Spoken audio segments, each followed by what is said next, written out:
For the past couple of years, I've been hearing these voices calling to me. There's this strange hunter cat that keeps calling, join us, join us. And I've decided it's finally time I try Final Fantasy XIV.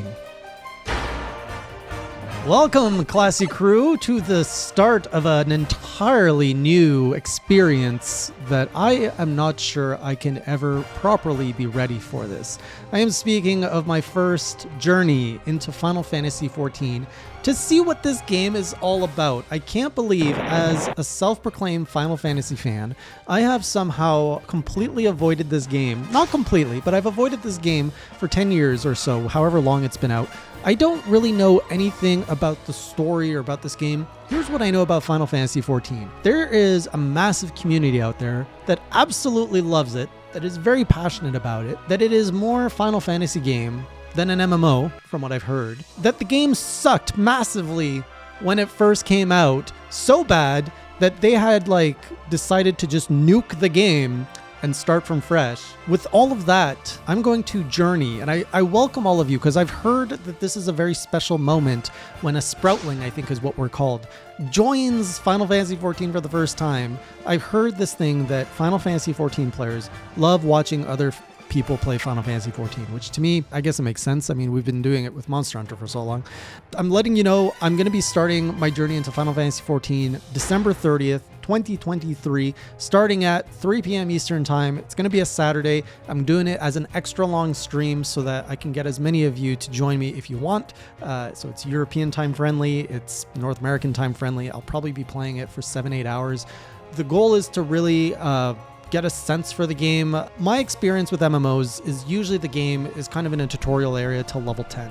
So with this first stream, I just want to get a sense of the world, what to do, get to level 10, and ideally see a little bit beyond that. If I can do my first dungeon, I assume that that's what these are called in this game. Now, I have tried Final Fantasy XIV many years ago for a couple of hours. I created a character by myself. This was before I had an audience. I didn't even talk about it on YouTube. I definitely didn't stream or did anything.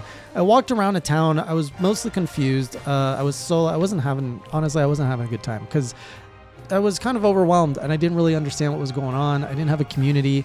And so, I played it for a couple hours. And I said, okay, it's an MMO. And I moved on. Oh, here's another thing I know. I know that the base game apparently is not very good when it comes to the story, that the game gets really good at the first expansion, which I think is called Heaven Sword or something. Even in this game, I'm going to bastardize names, I guess. So I do eventually will commit to playing up until the first expansion. I can't do that on a stream. That's going to happen in 2024. I'm going to pick a month and I'm going to stream Final Fantasy XIV for that entire month so that I can get through the base game and actually get a taste for what that expansion is, because I understand that expansion is the key to making a new player understand what the game is, what the story potential is, and all of that. Now, in terms of, as far as MMO goes, I've always been terrified of them because they are massive time sinks and pull you away from everything else. And I've always been someone that likes to dabble in multiple games until Monster Hunter consumed my life. And now I'm actually changed my tune a little bit. I do like sampling games, but I do appreciate only having 2 or 3 games in a whole year that cycles through. I do like being immersed in a community and experiencing a game with a community over an extended period of time. When I first heard of MMOs, it was in university. World of Warcraft was out. I knew a ton of people who got addicted, who failed, who lost money. I've only heard horror stories. So I finally dabbled in my first MMO when I was about to graduate, and it was World of Warcraft, and I played with a bunch of friends in my program that were also into it. They were way more advanced, but they decided, let's just start clean on a new server, and we're going to just play as whatever. And at the time I played as a hunter and I had a good time. Once a week we would get together and we would just, play. And to me, that was good. I know people like to spend more time in MMOs, multiple days, multiple evenings. I have done a lot of the model of playing once a week with friends.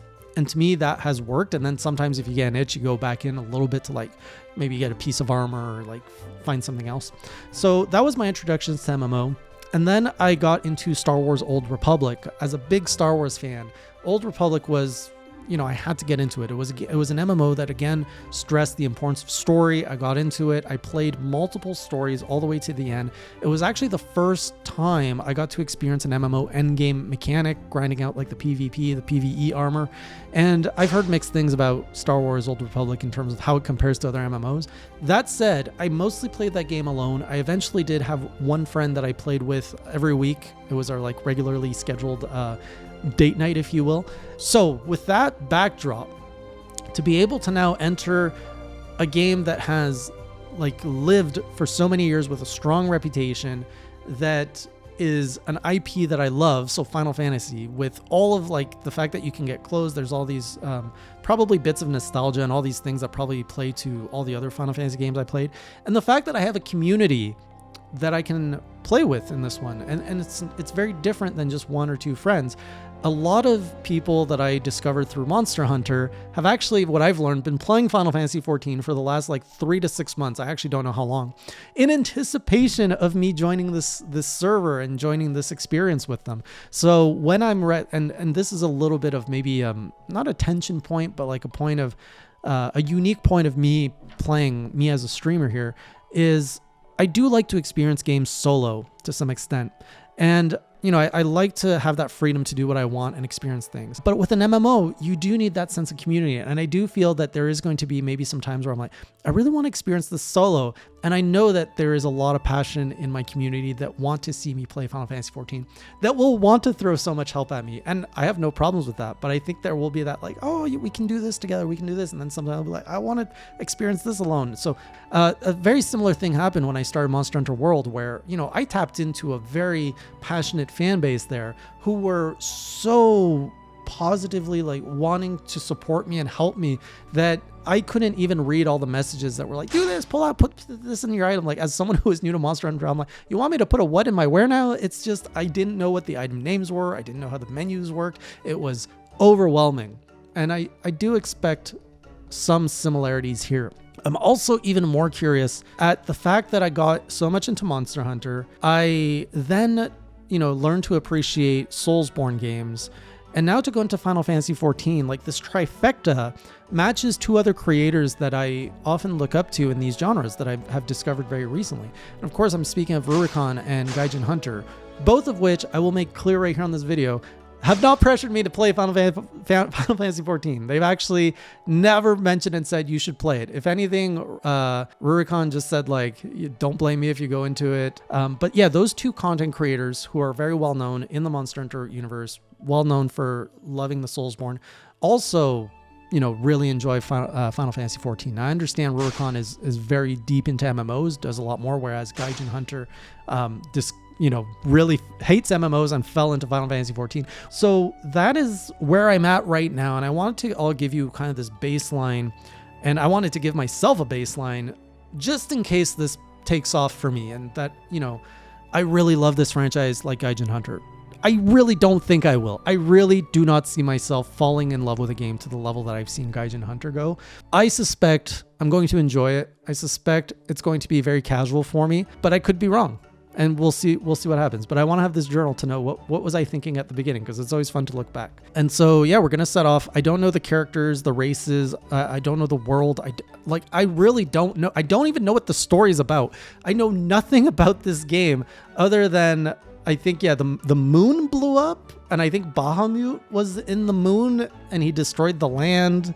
And that's when they reset the game. So that's all I know. On the stream, I'm going to watch a lot of the some of the lore videos that the community is suggesting I watch, just to give me some backdrop. I don't know if I'm going to do that first or go into the game first and then watch that.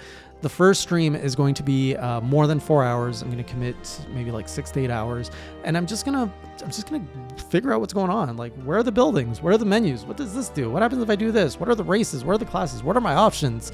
And we're just gonna have a good time. We're gonna have like maybe some eggnog, drink, some coffee, some snacks.